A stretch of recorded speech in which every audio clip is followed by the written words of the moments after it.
Hello, my name is Alice Rubin, and I'm a Salmon Recovery Grant Manager for the Recreation and Conservation Office.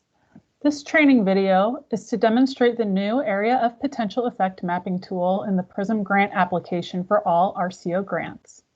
The Area of Potential Effect for a project, or APE, is where there is a planned ground disturbances for the phase of the project that is covered in your grant application. You must include all ground disturbances within the APE that you draw on the tool, no matter how minor they may be considered. Please remember to include staging areas, geotechnical borings, and traffic bypasses. The APE you draw using the tool replaces the required APE map in your application attachments. This attachment is no longer required.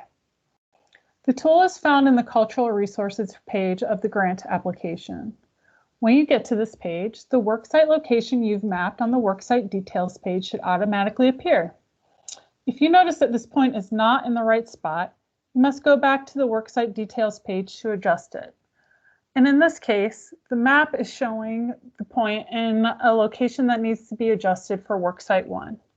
So I'm going to go back to the worksite details page using the navigation pane on the left, zoom in, move my point in to where I know my work site is. The map tells me that the changes were saved, so now I'm going to go back to my Cultural Resources page. I'm going to refresh the screen so we can see that the dot moved. So when you go to your Cultural Resources screen, now you see that we have a map here. There's a couple features you might want to be familiar with. First are the zoom in and out. You can also use the scroll bar on your mouse like that. This locate tool is if you have GPS on the device that you're using, so it's very unlikely you'll use this feature. This home button is if you've navigated away from your project area, so if you click on it, it'll bring you home. On the right side, we have the list of layers. The worksite points are already shown. If you want to turn those off, you can uncheck the box, or you can turn off the labels clicking on this icon.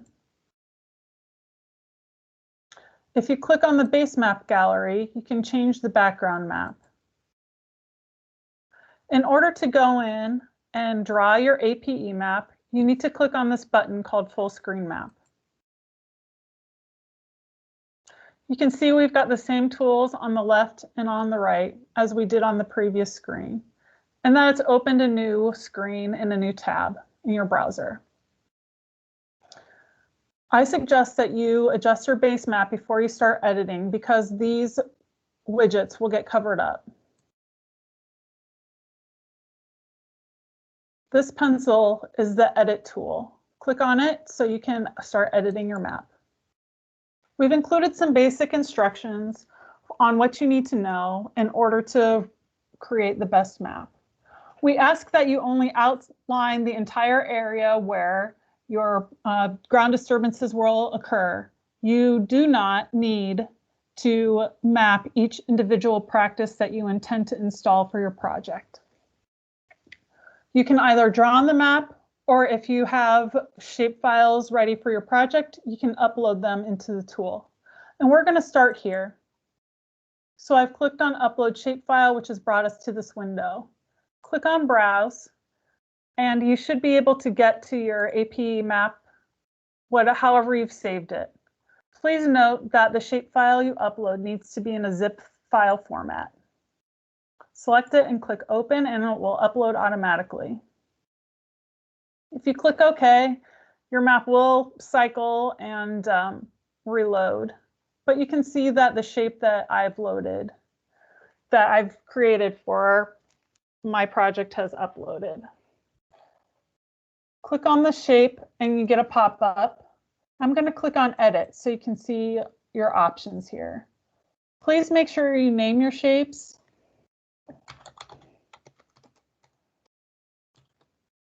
And that you select the correct worksite that it should be associated with. Also make sure that worksite dot that you drew on the worksite details page lies within the APE that you upload or you draw. You see we have a couple of checkboxes. I'll get to those a little bit later. You can also add some clarifying notes if you feel that's necessary, but it's not required. I'm going to click OK. You can see that the title of the APE that I wrote now shows on the screen. I'm going to go back into the base map, into our aerials. I'm going to navigate to the second work site. I click on the Edit Map tool, and I'm going to draw on the map. You can draw points, lines, or polygons. I'm going to draw a polygon. For this particular polygon, you hold your cursor down until you finish drawing the shape. So I've clicked, and I'm still holding the button, and I'm simply outlining, and the outline will follow your cursor. I'm going to lift up my finger, and it locks in.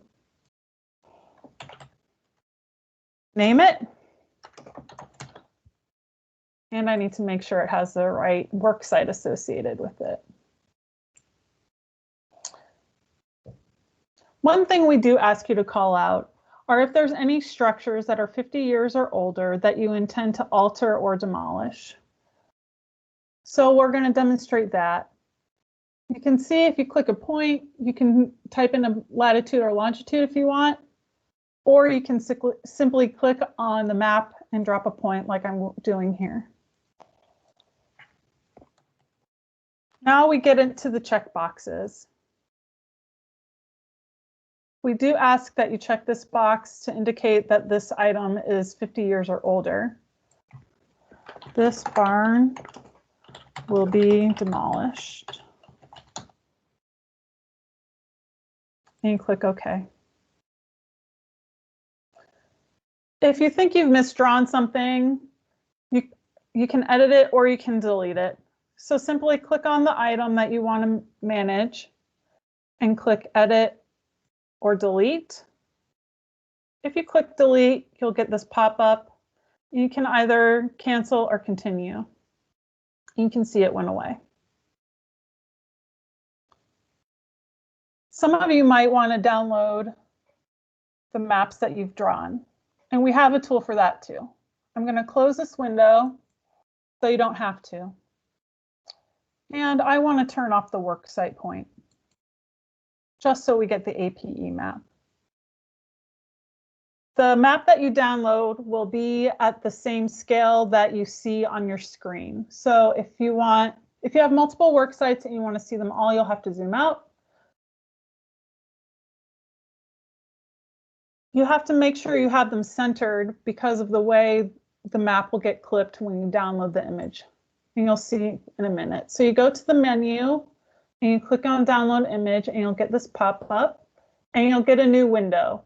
And you can see that the map in the image for you is smaller than the screen. So that's why I had to zoom out a little bit further and make sure it was centered. You have a save option and a print option here. And it's a new window so you can close it easily. If you just wanted one item at a time, you can do that as well. Again, go to the menu, click Download Map Image, click OK and wait a minute. And it opens a new window when it's ready.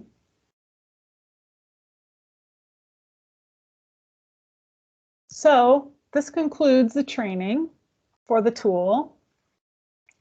You can close the window. And now you're back in your application and you can work through the rest of your application pages as you would normally. If you need additional assistance, you can always contact your RCO grants manager. Thank you for your time.